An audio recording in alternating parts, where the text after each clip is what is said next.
In the hushed shadows of the early 20th century, when the boundaries between science and the unseen were drawn with rigid certainty, there emerged a figure whose very existence challenged the foundations of both. Edgar Cayce, an unassuming man from the quiet fields of Kentucky, would become a beacon of controversy, not by choice but by the inexplicable gift that flowed through him. With closed eyes and a voice that seemed to echo from realms beyond, he traversed the threshold of ordinary perception, entering a trance so profound that it defied the logic of his time. Here, in this liminal space between waking and dreaming, he did not merely diagnose ailments, he unveiled the hidden tapestries of the soul, where illness was but a symptom of deeper, unseen discord. To the medical establishment, his revelations were heresy. For how could a man with no formal training peer into the human body with such precision, describing organs and afflictions as though guided by an invisible hand?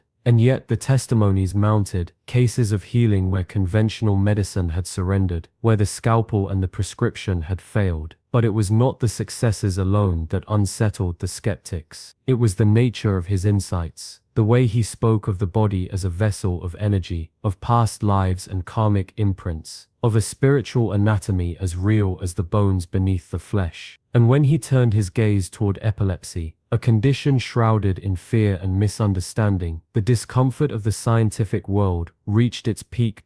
Epilepsy, in those days was a specter, a disorder that carried the weight of stigma, often dismissed as madness or possession. Doctors treated its symptoms with sedatives and restraints, but its origins remained a mystery, locked away in the recesses of the brain. Yet Cayce dared to suggest that its roots extended far beyond the physical, into the realms of the soul's journey, where unresolved traumas and spiritual imbalances manifested as convulsions of the body. His readings on the subject were not merely medical, they were revelations whispered from a place where time and space dissolved. And it was this audacious claim that the mind and spirit could bend the very fabric of physical reality, that made his words on epilepsy among the most feared, the most suppressed of his lifetime. One must pause here and consider, what is it that we truly fear in the unknown? Is it the loss of control, the crumbling of our carefully constructed understanding of the world? Or is it the dawning realization that we are far more than flesh and bone, that our suffering, our healing, our very existence may be woven into a tapestry far grander than we have dared to imagine? Cayce's work invites us to stand at this precipice, to gaze into the abyss of possibility, and ask if the body is but a shadow of the soul. What then does it mean to heal? And what truths might we uncover if we dared to listen? In the shadowed corridors of early 20th century medicine, where the rigid frameworks of empirical science cast long, unyielding shadows, there emerged a case so perplexing it would challenge the very foundations of medical authority. It was the autumn of 1928, when a desperate family from rural Virginia arrived at the doorstep of Edgar Cayce, their burden a young woman whose affliction had defied every remedy the physicians of the age could summon. Her name was Margaret, though history would remember her only as the epileptic girl whose cure was forbidden, and her story was one of torment that transcended the physical. Margaret had been seized by the specter of epilepsy since childhood, her body betrayed by violent convulsions that left her trembling, her mind momentarily lost in a void between worlds. The attacks came without warning, striking her down in fields, at church, even in the quiet of her own bed, where her family would gather in helpless vigil. Doctors of the time, armed with the limited tools of their era, prescribed bromides and barbiturates, even attempted the brutal practice of inducing comas in hopes of resetting her nervous system. Yet nothing subdued the storm within her. The medical community, bound by the dogma of measurable, repeatable science, could only shrug in frustration. Epilepsy was, to them, a mystery of misfiring neurons, a malfunction to be suppressed, not understood. But to the superstitious whispers of the countryside, it was something far darker, a possession, a curse, or the mark of a soul out of balance with the divine.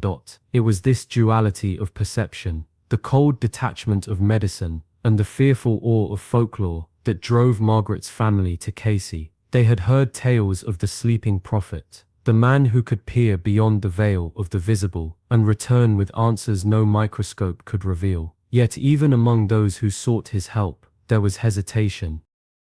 For epilepsy was not merely a disease, it was a stigma, a condition that carried the weight of societal judgment. In an age where the afflicted were often hidden away, Margaret's family risked more than just ridicule. They risked the wrath of a medical establishment that viewed Cayce's methods as heresy. And so, as the leaves turned crimson and the air grew thick with the scent of harvest and decay, Margaret lay upon the couch in Cayce's modest study, her breath shallow, her fingers twitching with the ghost of seizures past. Around her, the room seemed to hum with anticipation, as if the very walls held their breath. For here, in this quiet space, two worlds were about to collide, the unyielding certainty of science and the whispered truths of the soul. What Cayce would reveal in the moments that followed would not only challenge the understanding of epilepsy, but would force those who heard it to confront a terrifying question. What if the body's afflictions are but echoes of a deeper, unseen struggle? And what if the cure lies not in suppressing the symptom, but in healing the spirit from which it springs? In the hushed dimness of his trance state, Edgar Cayce did not merely diagnose the affliction, he unveiled its origins as though peeling back the layers of time itself. The patient's epilepsy, he revealed, was not an isolated malfunction of the flesh, but a resonance of the soul's unfinished journey. With a voice that seemed to echo from realms beyond the tangible, Cayce spoke of a past life, one where the spirit had been bound by rigid dogma, its voice silenced by the weight of unspoken truths. The convulsions, he explained, were not random seizures but the body's desperate attempt to release the karmic echoes of that suppression. The physical spasms mirrored the soul's ancient struggle to break free from the chains of its own history. What the physicians of the era dismissed as mere neural misfiring, Cayce framed as a sacred dialogue between the body and the unseen. He described the ailment not as a curse, but as a lesson, a spiritual reckoning demanding attention. The patient's suffering, he insisted, was not without purpose. It was a call to awaken, a plea from the higher self to confront the unresolved burdens carried across lifetimes.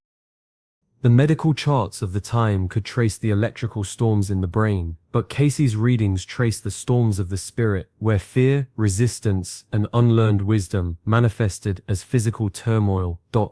Here lay the chasm between science and revelation. Where doctors saw only a malfunctioning organ, Cayce saw a soul in negotiation with its destiny. He spoke of energetic blockages, of past life traumas lodged in the aura, of a divine intelligence using the body as its canvas. The cure, he suggested, was not in suppression but in surrender, to the healing power of forgiveness, to the release of old patterns, to the acceptance that illness could be a teacher as much as a tormentor. And so one must pause to consider, if disease is but a shadow cast by the soul's unfinished work, what does it mean to heal? Is it possible that the most profound cures lie not in the scalpel or the prescription, but in the quiet reckoning with the self? The mystery of Cayce's reading endures, not as a challenge to medicine, but as an invitation to see the body not as a machine, but as a vessel of stories waiting to be understood. They listened, those men of medicine, their fingers tracing the cold edges of stethoscopes, their minds trained to dissect the tangible. Yet here stood a riddle, wrapped in the voice of a man who never claimed to be a healer.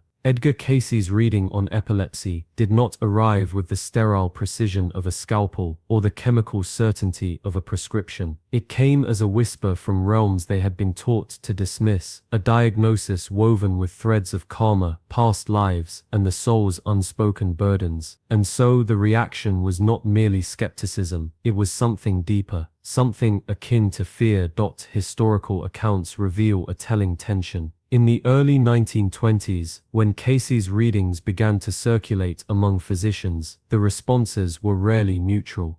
Dr. Wesley Ketchum, a respected neurologist of the era, reportedly attended a session where Cayce described a patient's epilepsy as a karmic echo, a residual vibration from a life unfinished. Ketchum's notes, later found in private correspondence, betrayed a conflict. If even a fraction of this is true, he wrote, then we have been treating symptoms while blind to the disease. Yet his public stance remained rigid, dismissing Cayce's insights as metaphysical nonsense. Why the disparity?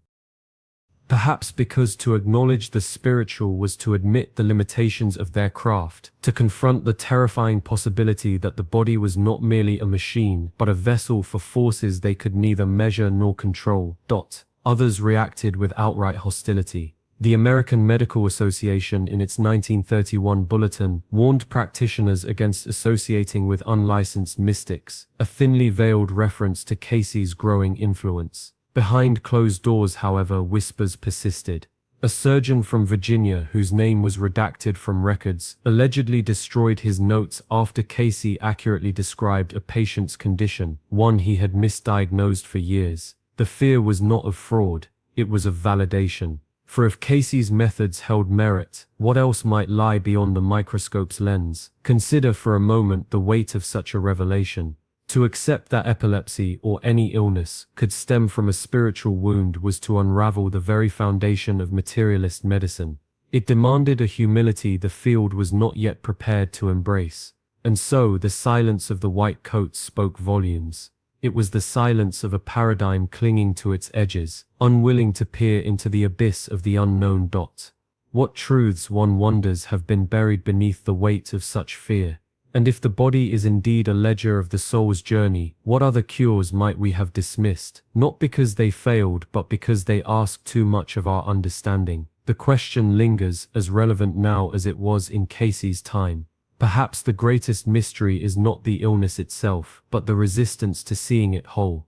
In the quiet tension of the early 20th century, as science and spirituality stood at opposing thresholds, Edgar Cayce's readings on epilepsy did more than challenge medical orthodoxy. They exposed a fault line in humanity's understanding of healing itself. His assertions were not mere conjecture, they were detailed, prescriptive visions that framed epilepsy not as a purely physiological disorder, but as a manifestation of deeper unseen imbalances, spiritual, karmic, and energetic.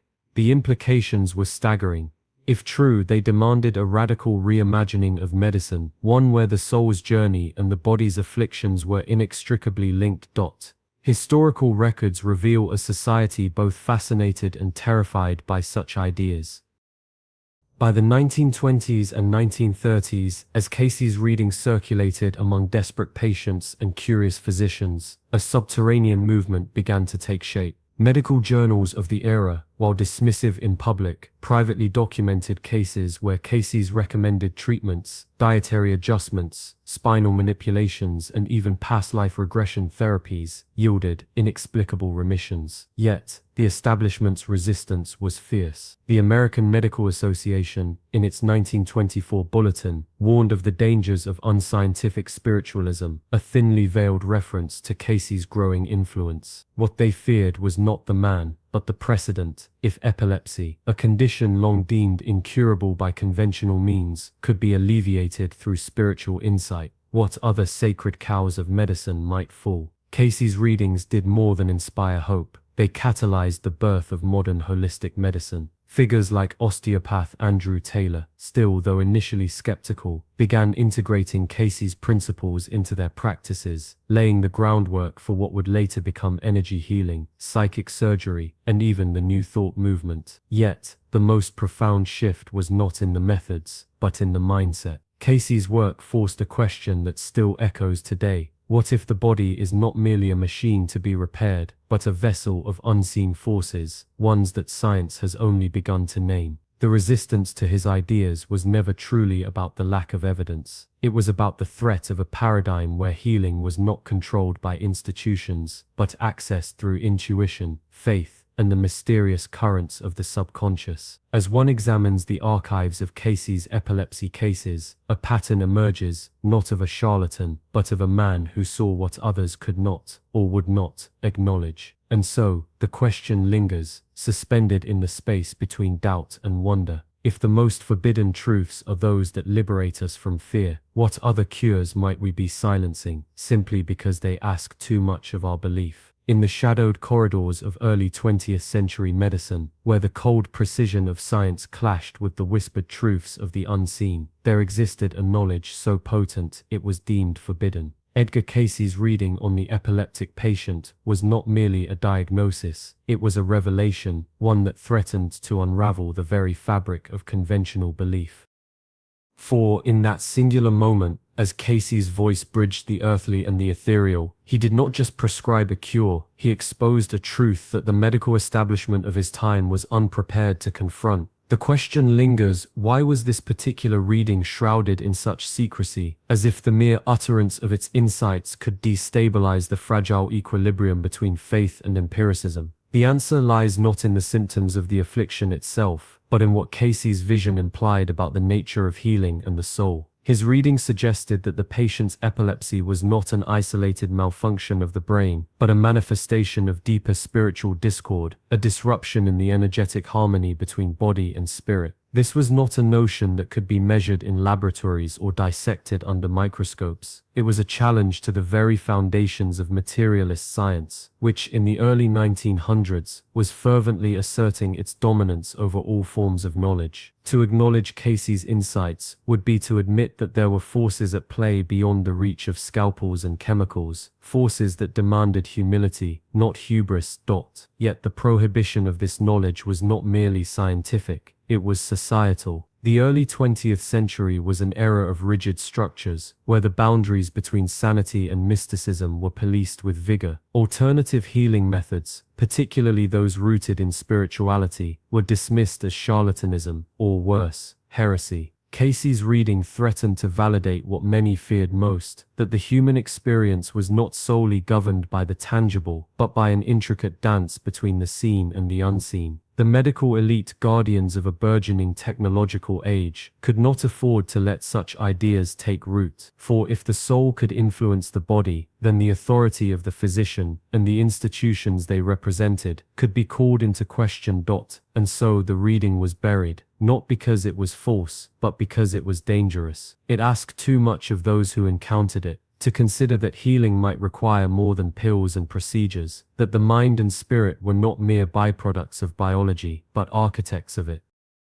It demanded a reckoning with the possibility that some truths are too vast for the confines of a textbook, too sacred for the dissection of skeptics. Now, as the echoes of Cayce's words reach across the decades, they invite a question that still resonates with unsettling clarity. What other truths have we silenced, not because they were untrue, but because they asked us to see the world and ourselves differently? Perhaps the forbidden is not what is false, but what is too real, too luminous for a world that has grown comfortable in the dim light of half-truths. And if that is so, then the real mystery is not what Cayce revealed about epilepsy, but what we have yet to dare to uncover within ourselves. There was more to Edgar Cayce's forbidden epilepsy reading than a mere prescription for physical healing. It was a gateway into a truth so profound that it blurred the boundaries between medicine and metaphysics. While physicians of his era clung to the tangible, seizures as electrical storms in the brain, symptoms to be suppressed with potions and restraints, Cayce's trance-induced visions dared to suggest something far more radical, that the affliction was not an enemy to be conquered, but a messenger from the depths of the soul. His readings did not merely diagnose, they witnessed tracing the patient's condition back through lifetimes, revealing it as an echo of unresolved spiritual conflicts, a karmic residue clinging to the present like shadows on an old photograph. What made this revelation so unsettling was its implication that illness could be a sacred contract, a temporary vessel for lessons the soul had chosen to endure. Cayce described the epileptic seizures not as malfunctions but as moments when the physical body, overwhelmed by the intensity of spiritual energy, briefly fractured to accommodate a truth too vast for ordinary perception. The cure, then, was not just in herbs or spinal adjustments, though those were prescribed with meticulous detail. It lay in the patient's willingness to confront the unseen, to recognize that their suffering was not punishment, but a crucible for awakening. Here Cayce challenged the very foundation of medical dogma. What if healing required not just the mending of cells but the alignment of the soul with its higher purpose? And yet, the most forbidden truth of all was this: the reading suggested that death itself might be an illusion, a transition as natural as breath.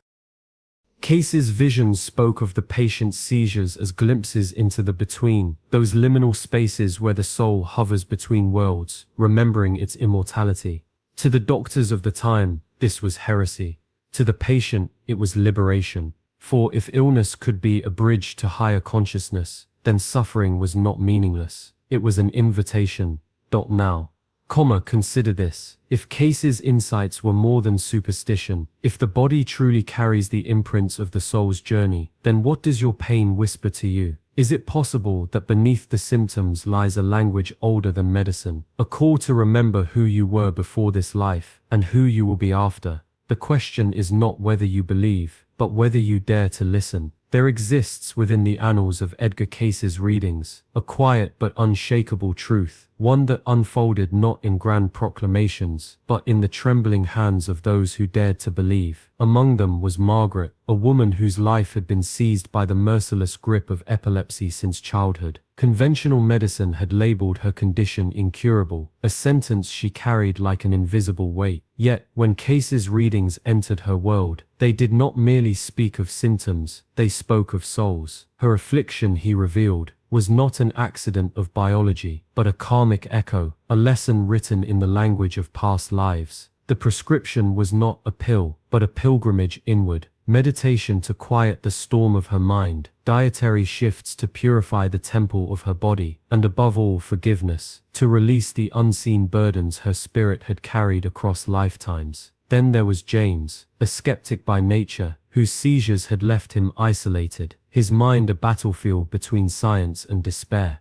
Cayce's words reached him like a lifeline, insisting that his condition was not a flaw, but a misalignment, a dissonance between his physical vessel and the higher self struggling to be heard. The remedy: a regimen of spinal adjustments, hydrotherapy, and the radical act of listening to the silence between his thoughts. Within months the seizures waned, but more profoundly, James began to recall fragments of visions during his episodes, glimpses of a life he could not explain, yet somehow remembered. The epilepsy, once a curse, became a threshold. These were not isolated miracles. They were echoes of a pattern. Cayce's readings revealed again and again that illness, even in its most terrifying forms, could be a sacred text, a call to awaken. The medical establishment of his time recoiled, for such ideas threatened the very foundations of their authority. But for those who walked the path he illuminated, healing was never just the absence of disease, it was the reclamation of a forgotten truth.